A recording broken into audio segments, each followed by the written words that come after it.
Friends welcome to Vrindavan P S C world. അപ്പോൾ നിങ്ങൾ വിചാരിക്കുന്നുണ്ടാവും ഞാൻ എന്താണ് ഈ LGS, അതായത് കമ്പനി ബോർഡ് LGSൻ്റെ സിലബസ് ഇങ്ങനെ വെച്ചിട്ടുള്ളതെന്ന് അല്ലേ. മിക്കവരും ഇപ്പോൾ ഈ നോട്ടിഫിക്കേഷൻ വന്ന കമ്പനി ബോർഡ് LGS ആണെങ്കിലും ഈ ലേറ്റസ്റ്റ് ആയിട്ട് വന്ന VFA ആണെങ്കിലും അതുപോലെ ഇനി വരാൻ പോകുന്ന ബെവ്കോ LDC അല്ലേ, ഡിസംബർ ലാസ്റ്റാണ് നോട്ടിഫിക്കേഷൻ വരാൻ കിടക്കുന്നത്. ഇതിൻ്റെയൊക്കെ സിലബസ് എങ്ങനെ ചുരുങ്ങിയ സമയം കൊണ്ട് കംപ്ലീറ്റ് ചെയ്യാം. ഇപ്പോൾ നമ്മളൊരു 3 മാസമാണ് ടാർഗറ്റ് ചെയ്യുന്നതെങ്കിൽ ഒരു സാധാരണ കുറച്ച് എക്സ്ട്രാ മാസം കിട്ടാറുണ്ട് നമുക്ക്. എന്നാലും നമ്മളൊരു മിനിമം 3 എന്നുള്ള രീതിക്കാണ് കൺസിഡർ ചെയ്യുന്നത് എങ്കിൽ എങ്ങനെ ഇത്രയും വലിയൊരു സിലബസ് കംപ്ലീറ്റ് ചെയ്ത് പഠിച്ച് റാങ്ക് ലിസ്റ്റിലെത്താം എന്നൊക്കെ ആയിരിക്കും നമ്മൾ ചിന്തിക്കുക അല്ലേ. ഇപ്പോൾ LGSനെ വെച്ച് നോക്കുമ്പോൾ നമുക്കുള്ള ടോപ്പിക്സ് ഇത് ഇത്രയാണ്. ഇത് എഴുതി വച്ചിരിക്കുന്നത് ഇത്രയേ ഉള്ളൂ എങ്കിലും ഇതിൻ്റെ ഉള്ളിലോട്ട് കിടക്കുമ്പോൾ എത്രത്തോളം ഉണ്ട് ഓരോ സംഭവങ്ങളെന്ന് നമുക്കറിയാം അല്ലേ. ഇപ്പോൾ ഇവിടെ ഈ ലാസ്റ്റ് പറഞ്ഞു വെച്ചിരിക്കുന്ന ശാസ്ത്ര സാങ്കേതിക മേഖല, കലാ സാംസ്കാരിക മേഖല, സാഹിത്യ മേഖല, കായിക മേഖല എന്ന് പറയുന്നതൊക്കെ തന്നെ 5 മാർക്കിനേ പറഞ്ഞിട്ടുള്ളൂ. പക്ഷേ ഇതിൻ്റെ ഉള്ളിൽ പഠിക്കാനുള്ള സംഭവങ്ങൾ എന്തൊക്കെയാണ് അല്ലേ. അതുപോലെ തന്നെ നിങ്ങൾക്കറിയാം ഇതിനിപ്പോൾ കറസ്പോണ്ടിങ് ആയിട്ട് VFA എടുക്കുമ്പോൾ അവിടെ ആർട്സ്, സ്പോർട്സ്, ലിറ്ററേച്ചർ എന്ന് പറയുന്ന ഭാഗത്താണ് ഇത് വരുന്നത്. ഈവൻ അതിൻ്റെയൊക്കെ മാർക്കിൻ്റെ വെയിറ്റേജ് അത്രത്തോളം ഒന്നും ഇല്ലെങ്കിൽ കൂടി അതിൻ്റെ ഉള്ളിൽ വരുന്ന കാര്യങ്ങൾ എന്തോരമുണ്ട്. അതൊക്കെ കേവലം നമുക്കൊരു 3-4 മാസം കൊണ്ട് പഠിച്ചെടുക്കാൻ പറ്റുന്നതാണോ. നിങ്ങളിപ്പോൾ ഈ കലകളും കായിക മേഖലകളും ഒക്കെ നോക്കുകയാണെങ്കിൽ ക്രിക്കറ്റിനെ സംബന്ധിച്ച് തന്നെ എന്തോരം കാര്യങ്ങളുണ്ട് അല്ലേ. അവാർഡുകൾ, ട്രോഫികൾ, അതുപോലെ തന്നെ പുരസ്കാരങ്ങൾ, ഒളിമ്പിക്സ് എടുത്താൽ എന്തോരമുണ്ട്. ആർട്സിൻ്റെ മേഖലയിൽ നൃത്തം എന്ന് പറയുന്ന മേഖല എടുത്ത്, സംഗീതം എടുത്തു കഴിഞ്ഞാൽ, ഇനി അതുപോലെ തന്നെ കലകളിൽ തന്നെ നമ്മൾ ഇപ്പോൾ കഥകളി, കൂടിയാട്ടം, തെയ്യം, എന്തോരം കലകളുണ്ട് അല്ലേ. അപ്പോൾ ഇതൊക്കെ നമ്മൾ ബാക്കി ഇത്രയും പറഞ്ഞ സബ്ജക്ട്സിൻ്റെ ഒപ്പം വേണം പഠിക്കാൻ. പോരാതെ ഇവിടെ ആനുകാലിക വിഷയം എന്ന് പറയുന്നൊരു സംഭവം കൂടിയുണ്ട്, 20 മാർക്സിൻ്റെ അല്ലേ. അതെന്ന് പറയുന്നതാണെങ്കിൽ നമ്മൾ നോക്കിക്കഴിഞ്ഞ് കഴിഞ്ഞാൽ എക്സാം നടക്കുന്നതിന് 1 മാസം മുമ്പ് വരെയുള്ളതെങ്കിലും നമ്മൾ നോക്കണം. കഴിഞ്ഞ 1-2 വർഷം മുമ്പ് വരെയുള്ളതെങ്കിലും നോക്കാനും പറയുന്നുണ്ട് അല്ലേ. അപ്പോൾ ഇത് പ്രാക്ടിക്കലി പോസിബിൾ ആണോ? നമുക്ക് ഈ സിലബസ് 100% കംപ്ലീറ്റ് ചെയ്തിട്ട് എന്താണ് റാങ്ക് ലിസ്റ്റിൽ നേടാൻ പറ്റുള്ളൂ എന്നുള്ള ഒരു അങ്ങനത്തെ ചിന്തയൊന്നും വേണ്ട കേട്ടോ നിങ്ങൾക്ക്. അപ്പോൾ എൻ്റെ ഒരു പേഴ്സണൽ ഒപ്പീനിയൻ പറയുകയാണെങ്കിൽ അങ്ങനെ സാധിക്കുന്നവരുണ്ടോ എന്ന് ചോദിച്ചാൽ എനിക്കറിയില്ല. 100% സിലബസ് കംപ്ലീറ്റ് ചെയ്തിട്ട് റാങ്ക് ലിസ്റ്റിൽ എത്താൻ ശ്രമിക്കുന്നതിനേക്കാൾ നല്ലത് നോക്കണം. നമ്മൾ സിലബസ് തീർച്ചയായിട്ടും ഇപ്പോൾ LGSൻ്റെ ആണെങ്കിൽ അതിന് പ്രിസ്ക്രൈബ്ഡ് ആയിട്ടുള്ള ഒരു സിലബസ് ഉണ്ട്. നമുക്കറിയില്ല പ്രിലിംസ് ഉണ്ടോ മെയിൻസ് ഉണ്ടോ എന്നുള്ളത്. മേ ബി പ്രിലിംസ് ഉണ്ടാകാൻ ചാൻസ് ഇല്ല എന്നുള്ളത് കേൾക്കുന്നുണ്ട്. ഓക്കെ, അങ്ങനെയാണെങ്കിൽ ഒരു സിംഗിൾ എക്സാമിലൂടെയാണ് നമ്മുടെ ജീവിതം മാറി മറിയാൻ പോകുന്നത് അല്ലേ. പക്ഷേ അത്രയും ടോപ്പിലേക്കൊക്കെ എത്തണം എന്നുണ്ടെങ്കിൽ തീർച്ചയായിട്ടും നമുക്ക് ഈ ചുരുങ്ങിയ സമയം കൊണ്ട് ഇത്രയും വാസ്റ്റ് ആയിട്ടുള്ള ടോപ്പിക്സ് കവർ ചെയ്യുക എന്ന് പറയുന്നത് കുറച്ചധികം ബുദ്ധിമുട്ടുള്ള കാര്യമാണ്. അവിടെ ഏറ്റവും നല്ലൊരു ടെക്നിക്ക് എന്ന് പറയുന്നത് സ്മാർട്ട് വർക്കാണ്. ഓക്കെ, അപ്പോൾ ഈ സ്മാർട്ട് വർക്കിന് ഏറ്റവും നമുക്ക് ഉപകാരപ്പെടുന്ന ഒരു കാര്യം എന്താണെന്നറിയോ? വേറെ ഒന്നുമല്ല, ധാരാളം മോക്ക് ടെസ്റ്റുകൾ ചെയ്യുക. ഓക്കെ, പിന്നെ PYQs ചെയ്യുക. പിന്നെ SCERT ബേസ്ഡ് ആയിട്ടുള്ള കണ്ടൻറ്റ് അത്യാവശ്യം നന്നായിട്ട് മനസ്സിലാക്കുക. പിന്നെ നമുക്ക് എക്സ്ട്രാ എന്നുള്ള രീതിയിൽ വരുന്ന കറണ്ട് അഫെയർസ് നിങ്ങൾ നല്ല രീതിയിൽ തന്നെ അപ്ഡേറ്റ് ചെയ്ത് നോക്കിപ്പോകാം. അപ്പോൾ ഏറ്റവും നല്ലൊരു രീതി എന്ന് പറയുന്നത് നമ്മൾ സിലബസിൽ പറഞ്ഞിട്ടുള്ള പോർഷൻസിൻ്റെ ഒരു 70 to 80% എങ്കിലും കവർ ചെയ്യണം. അത് ഒബ്വിയസ് ആണ്, നമുക്കറിയാവുന്ന മാറ്റേഴ്സ്. അതായത് ഇപ്പോൾ PYQ നമ്മൾ നോക്കുകയാണെങ്കിൽ തന്നെ കുറേയധികം കാര്യങ്ങൾ അവർ കുറേ ഏരിയാസ് ഫോക്കസ് ചെയ്ത് ചോദിക്കുന്നത് കണ്ടിട്ടുണ്ട് അല്ലേ. അപ്പോൾ നമ്മൾ എന്നും ക്വസ്റ്റ്യൻസ് പ്രാക്ടീസ് ചെയ്യണം. ഓക്കെ, കാരണം ഒരാളുടെ മെമ്മറി പവർ ടെസ്റ്റ് ചെയ്യാൻ മാത്രമല്ല, അയാളുടെ ആ ഒരു എന്താ പറയുക, അയാളുടെ ബ്രെയിൻ അതിനനുസരിച്ച് ഒന്ന് പ്രോസസ്ഡ് ആവാൻ, അതായത് നമ്മൾക്കൊരു ക്വസ്റ്റ്യൻ പേപ്പർ കിട്ടുമ്പോൾ, ഒരു ചോദ്യം കിട്ടുമ്പോൾ അതിനനുസരിച്ച് പെട്ടെന്ന് ഉത്തരത്തിലേക്ക് എത്താൻ കഴിയണമെന്നുണ്ടെങ്കിൽ പ്രാക്ടീസിങ് ആണ് വിത്ത് ക്വസ്റ്റ്യൻസ്. ആ ക്വസ്റ്റ്യൻസ് ആണ് നമ്മളെ നല്ല രീതിയിൽ എന്ത് ചെയ്യുക, മോൾഡ് ചെയ്തെടുക്കുക എക്സാം ടൈം ആകുമ്പോൾ. ഓക്കെ, അപ്പോൾ നിങ്ങൾക്കിപ്പോൾ മോക്ക് ടെസ്റ്റ് എങ്ങനെ ചെയ്യും എന്നുള്ളൊരു ചിന്ത, ഇപ്പോൾ ധാരാളം മോക്ക് ടെസ്റ്റ് കൊടുക്കുന്നതുണ്ട്. അല്ലാതെ ഇപ്പോൾ നോക്കുകയാണെങ്കിൽ ഞാൻ ചെയ്യുന്നതുണ്ട് കേട്ടോ. അത് നിങ്ങൾക്കറിയാമായിരിക്കും, ഞാൻ പല പ്രാവശ്യം പറഞ്ഞിട്ടുണ്ട്. ഞാൻ ഡെയിലി ടെസ്റ്റ് വിത്ത് ഡെയിലി സ്റ്റഡി പ്ലാൻ എന്നുള്ള രീതിയിലാണ് ചെയ്യുന്നത്. ഓക്കെ, ഇത് ഒരു സ്റ്റഡി പ്ലാൻ. ഈ സ്റ്റഡി പ്ലാനിൽ ആക്ച്വലി നമുക്ക് മെജോറിറ്റിയും ഞാൻ പറഞ്ഞല്ലോ ഓൾമോസ്റ്റ് നമുക്കൊരു കുറച്ച് part of the syllabus complete ചെയ്യണം തീർച്ചയായിട്ടും. അപ്പോൾ അതിനനുസരിച്ച് ഒരു ഫിക്സഡ് നമ്പർ ഓഫ് പോർഷൻസാണ് പഠിക്കാൻ തരുന്നത്. അതിനനുസരിച്ചുള്ള ചോദ്യങ്ങൾ നമ്മൾ ദിവസവും പ്രാക്ടീസ് ചെയ്യണം. ഓക്കെ, ഇനി ഇതെല്ലാം കഴിഞ്ഞ് ഒരു സർട്ടൺ എമൗണ്ട് ഓഫ് പോർഷൻസ് കഴിഞ്ഞ് കഴിഞ്ഞാൽ മന്ത്ലി ടെസ്റ്റ് ഉണ്ടാവും. ഓക്കെ, ഇതിൽ സ്റ്റേറ്റ്മെൻറ്റ് ടൈപ്പ് ഓഫ് ക്വസ്റ്റ്യൻസ് ഉണ്ട്. ഓക്കെ, അല്ലാത്ത തരത്തിലുള്ള MCQ, അതായത് ജസ്റ്റ് ഇപ്പോൾ ടു ദ പോയിന്റ് ആയിട്ടുള്ള ക്വസ്റ്റ്യൻ ആൻസേഴ്സ് ഉണ്ട്. അല്ലാതെ പല ടൈപ്പിൽ ഈ ലേറ്റസ്റ്റ് ട്രെൻഡിനനുസരിച്ചുള്ള ക്വസ്റ്റ്യൻസ് ഉണ്ട്. സോ നമ്മൾ ഇങ്ങനെ പ്രാക്ടീസ് ചെയ്യുമ്പോൾ നമ്മൾ ചോദ്യങ്ങളിലൂടെയാണ് പല കാര്യങ്ങളും ചിലപ്പോൾ പഠിക്കുക. ഓക്കെ. നമ്മളിപ്പോൾ ഒരു ദിവസം ഇത്ര സർട്ടൻ കാര്യങ്ങൾ പഠിച്ചു, കുറേ സബ്ജക്ട്സിൻ്റെ ഇന്ന കാര്യങ്ങൾ നോക്കി. എന്നിരുന്നാലും നമുക്കൊരു അത് റിലേറ്റ് ചെയ്തൊരു ചോദ്യം വരുമ്പോൾ നമുക്ക് ചിലപ്പോൾ ഉത്തരത്തിലേക്ക് എത്താൻ സാധിച്ചു എന്ന് വരില്ല. അപ്പോൾ ഇങ്ങനെ അന്ന് പഠിക്കുന്നതിൻ്റെ ചോദ്യങ്ങളെ നമ്മൾ അന്ന് തന്നെ കാണുമ്പോൾ ഈ ഒരു മേഖലയിൽ നിന്ന് ഇങ്ങനത്തെ ചോദ്യങ്ങൾ വരാം, അതിനെ ഇങ്ങനെയാണ് ആൻസർ ചെയ്യേണ്ടത്. മാത്രമല്ല എന്താണ് നമ്മൾ പലതും വിട്ടുപോയ കാര്യങ്ങളും പഠിക്കാൻ പറ്റും അല്ലേ. പിന്നെ ഇതിൻ്റെ കൂടെ തന്നെ ഞാൻ SCERT ക്ലാസ് കൊടുക്കുന്നുണ്ട്.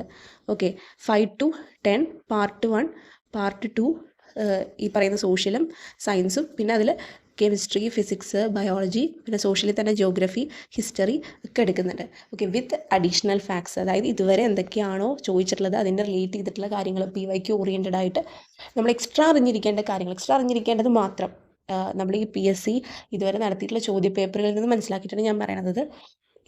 എന്താണോ അഡീഷണൽ ആയിട്ട് അവിടെ പഠിക്കേണ്ടത് അത് മാത്രം, അല്ലാതെ കുറേ പാരാവാരം പോലെ പഠിച്ചിട്ട് കാര്യമില്ല. ഓക്കെ, അപ്പോൾ ഇങ്ങനത്തെ ഒരു രീതിയിലാണ് ഞാൻ ക്ലാസ് എടുത്ത് പോകുന്നത്. അപ്പോൾ ഈ ഒരു ക്രിസ്മസ് ന്യൂ ഇയർ പ്രമാണിച്ച് ഞാൻ എന്താണ് ഈ പറയുന്ന സംഭവങ്ങളെല്ലാം കൂടി 699 റുപ്പീസിനാണ് പറഞ്ഞിട്ടുള്ളത്. ടിൽ ദ എക്സാം വരെ നിങ്ങൾക്ക് ഇതിൻ്റെ വാലിഡിറ്റി ഉണ്ട്. അപ്പോൾ ജോയിൻ ചെയ്യാൻ താല്പര്യമുള്ളവർക്ക് ജോയിൻ ചെയ്യാം കേട്ടോ. ഞാൻ എൻ്റെ ടെലിഗ്രാം ചാനലിൻ്റെ ലിങ്ക് ഡിസ്ക്രിപ്ഷൻ ബോക്സിൽ കൊടുക്കാം. ഓക്കെ, അതിൽ നിങ്ങൾ എനിക്ക് ഡയറക്റ്റ് മെസ്സേജ് ചെയ്താൽ അതിൻ്റെ ബാക്കി കാര്യങ്ങൾ ഞാൻ പറയാം. ഓക്കെ, അപ്പോൾ ഇങ്ങനത്തെ ഒരു രീതിയിൽ പഠിക്കാൻ സാധിച്ചു കഴിഞ്ഞാൽ മാക്സിമം പ്രാക്ടീസ് ചെയ്യുക ക്വസ്റ്റ്യൻസ്. ഓക്കെ, അത്യാവശ്യം സിലബസിൽ പറഞ്ഞിട്ടുള്ള കാര്യങ്ങൾ പഠിച്ചിട്ട് വേണം നമ്മൾ ക്വസ്റ്റ്യൻസ് പ്രാക്ടീസ് ചെയ്യാൻ.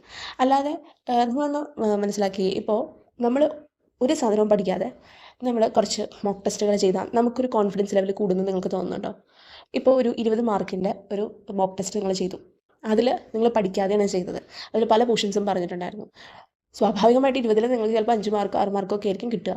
പക്ഷേ അത് നിങ്ങൾക്ക് കോൺഫിഡൻസ് ബൂസ്റ്റപ്പ് ചെയ്യുമോ? ഇല്ല. ഞാൻ ചില ടൈമിൽ അങ്ങനെ മോക്ക് ടെസ്റ്റ് ഇപ്പോൾ പഠിക്കാതെ നമ്മളുടെ അറിവ് എത്രയുണ്ടെന്നും പറഞ്ഞ് ചെയ്യാമെന്ന് പറഞ്ഞ് ചെയ്ത സമയത്ത് തുടക്കത്തിൽ എന്താണ് ഇങ്ങനെ മാർക്ക് കയറിയിരുന്നില്ല. അപ്പോൾ സ്വാഭാവികമായിട്ട് നമ്മുടെ ഉള്ളിൽ ആ ഒരു കോൺഫിഡൻസ് ലെവൽ വളരെയധികം കുറയും. ഓക്കെ, അതായത് ഇതെനിക്ക് കിട്ടില്ല, ഇത് ഇപ്പോൾ ഒന്നും തലയിൽ കയറില്ല, അങ്ങനത്തെ ഒരു, പിന്നെ നമുക്ക് ആ ഒരു മോക്ക് ടെസ്റ്റ് തന്നെ ചെയ്യാൻ തോന്നില്ല.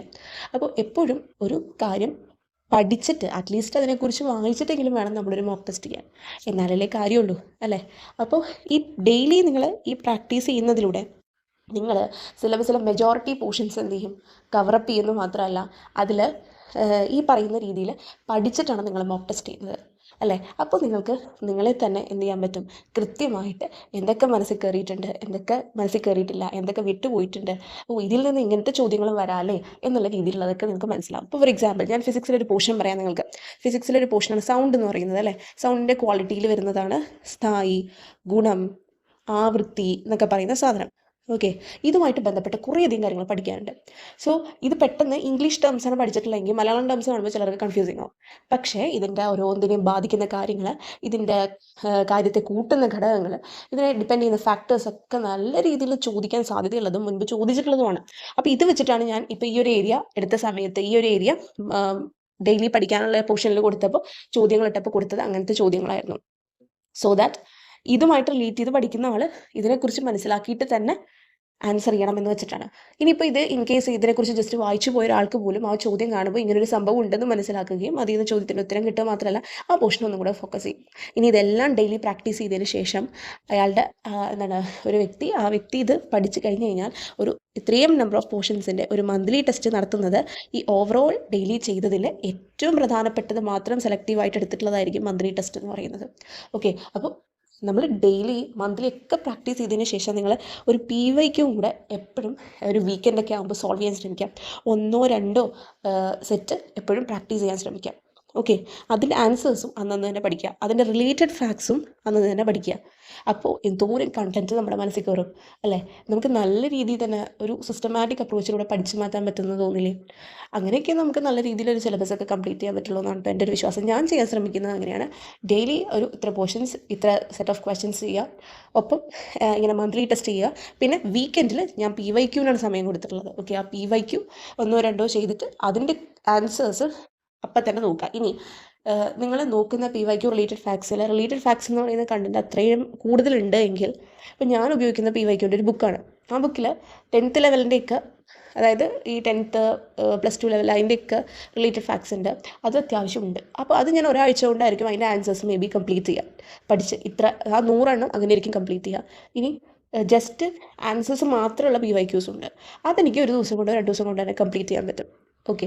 അപ്പോൾ അങ്ങനെ ഒരു ഓർഡറിലാണ് മാക്സിമം ഈ 2021 മുതൽ 25 വരെയുള്ള PYQs ഞാൻ ചെയ്യാൻ ശ്രമിക്കുന്നത്.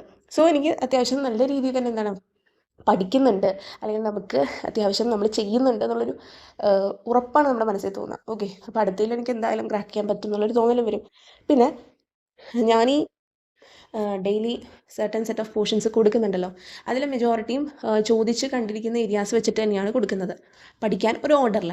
പിന്നെ ചിലതൊക്കെ നമ്മൾ ഒരു എന്താണ് അതിൽ നിന്നൊരു മാർക്ക് മിസ്സാവരുതെന്ന് വെച്ചിട്ട് നമ്മൾ ഫുള്ള് കൊടുക്കും. ഇപ്പോൾ നിങ്ങൾ 1857 റിവോൾട്ട് എടുക്കുകയാണെങ്കിൽ അതിൽ നിന്നൊന്നും മിസ് ചെയ്യാനില്ല അല്ലേ, എല്ലാം അതിൽ നിന്ന് ചോദിക്കാൻ സാധ്യതകളാണ്, ചോദിച്ചിട്ടുമുണ്ട്. അതുപോലെ നിങ്ങളിപ്പോൾ INCയുടെ സെഷൻസ് നോക്കുകയാണെങ്കിൽ എന്തോരം സെഷൻസ് ഉണ്ട് നമുക്ക്. പക്ഷേ ഈ INC സെഷൻസ് നമ്മൾ ഇപ്പോൾ ഞാൻ പഠിക്കാൻ കൊടുത്ത സമയത്ത് കൊടുത്തത് അതിനെ 4ആയിട്ട് ഡിവൈഡ് ചെയ്തിട്ടാണ്. ഓക്കെ, 4 5 ആയിട്ട് ഡിവൈഡ് ചെയ്തിട്ട് അതിൽ ഏറ്റവും പ്രധാനപ്പെട്ട INC സെഷൻ മാത്രം നോക്കി വെച്ചാൽ മതി. അല്ലാതെ നമുക്ക് അത്രയും 1800 ആ സമയത്ത് തൊട്ടുള്ള INC സെഷൻ അവസാനം വരെയുള്ളത് നോക്കാൻ പറ്റുമോ? നിങ്ങൾ ആലോചിച്ച് നോക്കൂ. അപ്പോൾ ഏറ്റവും പ്രധാനപ്പെട്ട ഇൻസിഡൻസ് നടന്ന INC സെഷൻസിന് വേണം ഏറ്റവും കൂടുതൽ ഇമ്പോർട്ടൻസ് കൊടുക്കാൻ.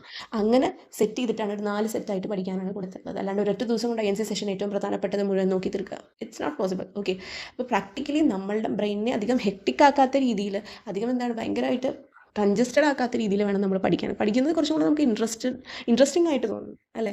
നമുക്ക് ഇനിയും പഠിക്കാൻ തോന്നണം, ഈ ചെയ്യുന്നതിന് എനിക്കൊരു ബെനിഫിറ്റ് ഉണ്ട് അല്ലെങ്കിൽ എനിക്കൊരു ഗുണമുണ്ട് എന്ന് തോന്നിയിട്ട് വേണം നമ്മളത് കണ്ടിന്യൂ ചെയ്യാൻ. ഓക്കെ, സോ ഐ തോട്ട് ഇത് കുറച്ചും കൂടെ ബെറ്റർ ആയിരിക്കും. നമ്മുടെ കയ്യിലുള്ള റിസോഴ്സസ് തന്നെ ധാരാളം, എന്തും പഠിക്കാൻ. ഓക്കെ, പക്ഷേ അതിന് സർട്ടൻ കാര്യങ്ങൾ വേണം. ഇപ്പോൾ അവർ സിലബസിൽ പറഞ്ഞ പോർഷൻസ് ഒക്കെ ഉള്ളൊരു റാങ്ക് ഫയൽ ഉണ്ടെങ്കിൽ ഓക്കെ, CRT ഉണ്ടെങ്കിൽ അതും ഓക്കെ, അത് വേണ്ടത് തന്നെയാണ്. പിന്നെ കറണ്ട് അഫയേഴ്സിന് തീർച്ചയായിട്ടും ഒരു സോഴ്സ് ഉണ്ടായിരിക്കുന്നത് നല്ലതാണ്. ഇപ്പോൾ ഡെയിലി ന്യൂസ് പേപ്പർ വായിച്ച് നമുക്ക് കറണ്ട് അഫയേഴ്സ് കണ്ടെത്താം. പിന്നെ ഓൺലൈൻ പ്ലാറ്റ്ഫോംസിൽ നമുക്ക് കുറേ കറണ്ട് അഫയേഴ്സ് അവൈലബിൾ ആണ്.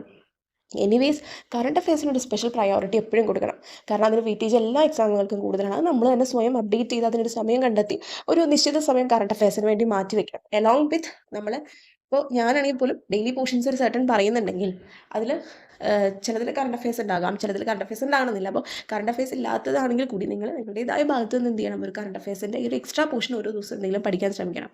ഓക്കെ, കാരണം നമുക്ക് ഒരിക്കലും പ്രെഡിക്റ്റബിൾ അല്ല കറണ്ട് അഫയേഴ്സ് എന്ന് പറയുന്ന ഒരു ഭാഗത്ത് നിന്ന് ഇത് ചോദിക്കും എന്നുള്ളത്. ആകെ നമുക്ക് കുറച്ചറിയാവുന്ന കാര്യം ചില കോറായിട്ടുള്ള ടോപ്പിക്സ് ഉണ്ട്, ലൈക്ക് നൊബേൽ, ഒളിമ്പിക്സ്, അതുപോലെ സയൻസ് ആൻഡ് ടെക്നോളജിയുടെ ഏരിയയിൽ നിന്ന്.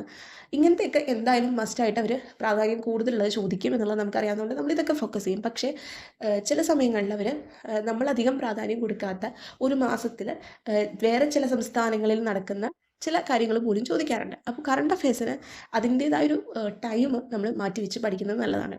ഇപ്പോൾ ദിവസവും നോക്കി പോകുന്നത് നല്ലതാണ്, അല്ലെങ്കിൽ ഒരു 2 ദിവസം കൂടി നോക്കുന്നത് നല്ലതാണ്. ഓക്കെ, പിന്നെ ഞാൻ പറഞ്ഞല്ലോ, ബാക്കിയുള്ള പോർഷൻസ് നിങ്ങളുടെ കയ്യിൽ അത്യാവശ്യം ഉണ്ടെങ്കിൽ പിന്നെ കറണ്ട് അഫയേഴ്സിന് നിങ്ങളൊരു എക്സ്ട്രാ എഫേർട്ടും കൂടി എടുത്തു കഴിഞ്ഞാൽ സംഭവം സെറ്റാവും.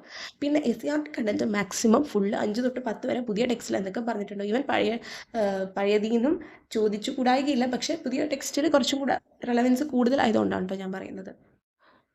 അപ്പോൾ ഈ SCRT കംപ്ലീറ്റ് നമ്മൾ അറിഞ്ഞിരിക്കണം. ഓക്കെ, അത് എന്ന് വെച്ചാൽ ബൈ ഹാർട്ട് ഫുൾ പഠിച്ചെടുക്കാമെന്നല്ല, നമുക്ക് ഓരോ പാഠത്തിലും വേണ്ടത് മാത്രം മതി. എന്തോരം കാര്യങ്ങൾ അതിൽ വേണ്ടാത്തതുണ്ടെന്നറിയോ. നമ്മൾ വെറുതെ അത് എന്താണ് ജസ്റ്റ് ഒന്ന് കണ്ടിരിക്കുക എന്നുള്ളത് മാത്രം. അതിന് നമുക്ക് ഓരോ പാഠഭാഗത്തും എന്ത് പഠിക്കണം എന്നുള്ളതുണ്ട് അവിടെ. ആ പഠിക്കേണ്ട ഏരിയനെ സംബന്ധിച്ചുള്ള കുറച്ച് എക്സ്ട്രാ ഫാക്ട്സും കൂടെ നമ്മൾ പഠിക്കേണ്ടി വരും. ഓക്കെ, അപ്പോൾ അത് വെച്ചിട്ടാണ് ഞാൻ ക്ലാസ് എടുക്കുന്നത്. അപ്പോൾ നിങ്ങൾക്ക് ജോയിൻ ചെയ്യാൻ താല്പര്യമുണ്ടെങ്കിൽ ഞാൻ എഗൈൻ പറയുന്നു, ഇത് ഡിസംബർ ലാസ്റ്റ് വരെ ഉണ്ടാവുള്ളൂ. ഈ പറയുന്ന പോലെ 699 രൂപയ്ക്ക് എക്സാം വരെ വാലിഡിറ്റി ഉണ്ട്. നിങ്ങൾക്ക് ഈ പറയുന്ന രീതിയിൽ ഫുള്ളി എന്താണ് daily study plan, daily test plus monthly test plus SCRT class with additional facts. Okay, ഇത് കംപ്ലീറ്റ് കിട്ടുന്നതായിരിക്കും. ഓക്കെ, അല്ലാത്ത പക്ഷം നിങ്ങൾക്ക് സ്വയം ചെയ്യാൻ പറ്റുമെങ്കിൽ കൂടി മാക്സിമം ഡെയിലി ക്വസ്റ്റ്യൻസ് പ്രാക്ടീസ് ചെയ്യുക. ഇനിയിപ്പോൾ നിങ്ങൾക്ക് അല്ലാതെ ചെയ്യുന്നതാണെങ്കിൽ അങ്ങനെയാണെങ്കിലും PYQs വെച്ചിട്ട് ചെയ്യാനാണെങ്കിൽ എങ്ങനെ വേണമെങ്കിലും നിങ്ങളുടെ ഇഷ്ടം പോലെ. പക്ഷേ PYQ ചെയ്യുമ്പോൾ അതിൽ ഈ പറയുന്നത് നമുക്ക് സിലബസിൽ പറഞ്ഞിട്ടുള്ള പോർഷൻസൊക്കെ മിക്സ്ഡ് ആയിട്ടായിരിക്കുമല്ലോ PYQവിൽ കിടക്കുക. അതായത് ഈ PSCയുടെ ക്വസ്റ്റ്യൻ പേപ്പറിൽ മിക്സ്ഡ് ആയിട്ടായിരിക്കും കാര്യങ്ങൾ കിടക്കുക. അപ്പോൾ അതിൽ നിന്ന് സെലക്റ്റീവായിട്ട് നിങ്ങൾ പഠിച്ച ഏരിയയിലുള്ള ക്വസ്റ്റ്യൻസ് മാത്രം സെലക്ട് ചെയ്ത് പഠിക്കുക എന്നുള്ളത് കുറച്ച് ബുദ്ധിമുട്ടുള്ള ഏർപ്പാടാണ്. അതുകൊണ്ടാണ് നമ്മൾ പഠിക്കേണ്ട പോർഷൻസ് വെച്ചിട്ടുള്ള മോക്ക് ടെസ്റ്റുകൾ ചെയ്യാൻ പറയുന്നത്. സോ അത് കുറച്ചും കൂടെ എഫക്റ്റ് ഉണ്ടാക്കുന്നതാണ് ഞാൻ വിശ്വസിക്കുന്നത്. ഓക്കെ, അപ്പോൾ നിങ്ങൾ സിലബസ് ഞാൻ പറഞ്ഞ ഒരു 80% കവർ ചെയ്യാൻ പറ്റുന്ന രീതിയിൽ നോക്കാം. അതിപ്പോൾ ഞാൻ പറഞ്ഞ പോലെ ആർട്സ്, സ്പോർട്സ്, ലിറ്ററേച്ചർ, അതുപോലെ തന്നെ കറണ്ട് അഫയേഴ്സൊക്കെ നിങ്ങൾ എല്ലാം പഠിച്ചിട്ടാണോ? അല്ല, ഏകദേശം അവർ ചോദിക്കുന്നതിൻ്റെ ഒരു ധാരണ മനസ്സിലാക്കി, PYQs ഒക്കെ മനസ്സിലാക്കി, ഇതുവരെ നടന്നതൊക്കെ അനലൈസ് ചെയ്തിട്ടൊക്കെയാണ് നിങ്ങൾ പഠിക്കുന്നത് അല്ലേ. അപ്പോൾ നമുക്കൊരു ടാർഗറ്റ് ഉണ്ട്. ഒബ്വിയസ്ലി അവർ പറഞ്ഞിരിക്കുന്നതിൻ്റെ ഒരു മെജോറിറ്റി പോർഷൻസ് കവർ ചെയ്യണം. അറ്റ് ദ സെയിം ടൈം നമ്മൾ എന്ത് ചെയ്യണം, കുറച്ചും കൂടെ സ്മാർട്ടായിട്ട് പഠിച്ചെടുക്കാൻ ശ്രമിക്കണം. ഓക്കെ, വേണ്ടത് മാത്രം റാങ്ക് മേക്കിംഗ് ആയിട്ടുള്ളത്, നമുക്ക് ഉറപ്പായിട്ടും മാർക്ക് കൂട്ടാൻ പറ്റുന്നത്, ഇങ്ങനത്തെ കാര്യങ്ങൾ കൂടുതൽ ഫോക്കസ് ചെയ്യണം. ഓക്കെ, ഇപ്പോൾ VFA ഒക്കെ ആണെങ്കിൽ ഇംഗ്ലീഷ്, മലയാളം, മാത്സ് അതൊക്കെ അത്യാവശ്യം ഫുള്ള് സ്കോർ ചെയ്യാൻ പറ്റിക്കഴിഞ്ഞാൽ തന്നെ ആ ഒരു ഏരിയയിലെ മാർക്സ് ഫുള്ള് ആയില്ലേ. ഇനി ആക്ട് ഒക്കെ നോക്കുകയാണെങ്കിൽ നിങ്ങളൊന്ന് ആലോചിച്ച് നോക്കിയേ, VFAയുടെ ഒക്കെ ആക്ട് നിങ്ങൾക്ക് കംപ്ലീറ്റ് പഠിച്ചെടുക്കാൻ പറ്റും. എല്ലാ ഇമ്പോർട്ടൻറ്റ് ആക്ട്സ്, VFAയുടെ act in the sense important acts എന്ന് പറയുന്ന ഒരു ഏരിയ ഒക്കെ എടുത്തു കഴിഞ്ഞാൽ ഓരോ ആക്ടിലും എന്തോരം സെക്ഷൻസ് ഉണ്ട്, ഇതെല്ലാം പഠിച്ചിട്ടാണോ നമ്മൾ എഴുതുന്നത്? അല്ല, ഏറ്റവും പ്രധാനപ്പെട്ടതായിരിക്കും നമ്മൾ കൂടുതൽ നോക്കുക അല്ലേ. അപ്പം അങ്ങനെ പഠിക്കുന്നൊരു ഏരിയയാണ് നല്ലത്. ഓരോന്നിനും നമ്മളിപ്പോൾ ഒരു ആക്ട് ഒരു ദിവസം പഠിക്കാൻ പറഞ്ഞു കഴിഞ്ഞാൽ തന്നെ അതിൽ ഏറ്റവും കാതലായിട്ടുള്ള കാര്യങ്ങൾ വേണം വയ്ക്കാൻ. ഓക്കെ, പിന്നെ അത് വെച്ചിട്ടുള്ള പ്രാക്ടീസ് ക്വസ്റ്റ്യൻസ് നമ്മൾ ചെയ്യുമ്പോൾ ആ ക്വസ്റ്റ്യനിലൂടെ നമ്മൾ പഠിക്കും. ഓക്കെ, അപ്പോൾ ഇതെൻ്റെ ഒരു അഭിപ്രായമാണ്. അപ്പോൾ നിങ്ങൾക്ക് സ്മാർട്ട് വർക്കിലൂടെ തന്നെ എന്ത് ചെയ്യാൻ പറ്റട്ടെ, പഠിച്ച് എല്ലാ കാര്യങ്ങളും സെറ്റാക്കാൻ പറ്റട്ടെ. മാക്സിമം റിവൈസ് ചെയ്യുക, പ്രാക്ടീസ് ചെയ്യുക ക്വസ്റ്റ്യൻസ്. ഓക്കെ, ആൻഡ് 2026 എന്ന് പറയുന്നത് നിങ്ങളുടെ ഡ്രീം ആയിട്ടുള്ള ജോബ് കിട്ടുന്ന വർഷമാകട്ടെ. ഓക്കെ, സോ അതാണ് എൻ്റെ ആഗ്രഹം. ഓക്കെ, അപ്പോൾ നമ്മുടെ സ്വപ്നങ്ങളൊക്കെ നടക്കട്ടെ. നമുക്ക് അതിനുവേണ്ടി പരിശ്രമിക്കാം. താൻ പാതി ദൈവം പാതി എന്നല്ലേ. അപ്പോൾ ദൈവത്തിൻ്റെ പാതി ചെയ്തോളും. പക്ഷെ നമ്മൾ ചെയ്യേണ്ട പാതി നമ്മൾ കൃത്യമായിട്ട് ചെയ്തില്ലെങ്കിൽ കാര്യമില്ലല്ലോ. പിന്നെ ലക്ക്, ഞാൻ പറഞ്ഞ ആ ലക്ക് ചിലപ്പോൾ ഫേവറബിൾ ആകാം, അൺഫേവറബിൾ ആകാം. അത് നമുക്ക് മുകളിലിരിക്കുന്ന ദൈവത്തിന് വിട്ടേക്കാം. ഓക്കെ, നിങ്ങൾ ദൈവത്തിന് വിശ്വസിക്കുന്നവരാണെങ്കിൽ അത് ആ ഒരു അദൃശ്യ ശക്തിയായിരിക്കും ചിലപ്പോൾ നമ്മളുടെ നിർഭാഗ്യങ്ങളൊക്കെ നിർണ്ണയിക്കുന്നത് കേട്ടോ. എനിക്കങ്ങനെ തോന്നിയിട്ടുണ്ട്. അപ്പോൾ ഇഫ് യു ആർ ലക്കി, എല്ലാം നിങ്ങൾക്ക് ഫേവറബിൾ ആയിട്ട് വരും. പക്ഷെ നിങ്ങളും കൂടെ അതിന് എഫേർട്ട് എടുക്കും. അപ്പം നമ്മളുടെ ഭാഗത്തു നിന്നുള്ള എടുത്താലേ ബാക്കി ദൈവത്തിനാണെങ്കിലും തോന്നുള്ളൂ നമുക്ക് അർഹിച്ചത് കിട്ടാൻ ഉള്ള സാഹചര്യം വരുത്താം. ഓക്കെ, അപ്പോൾ നമുക്ക് നെക്സ്റ്റ് വീഡിയോയിൽ കാണാം. Thank you for watching.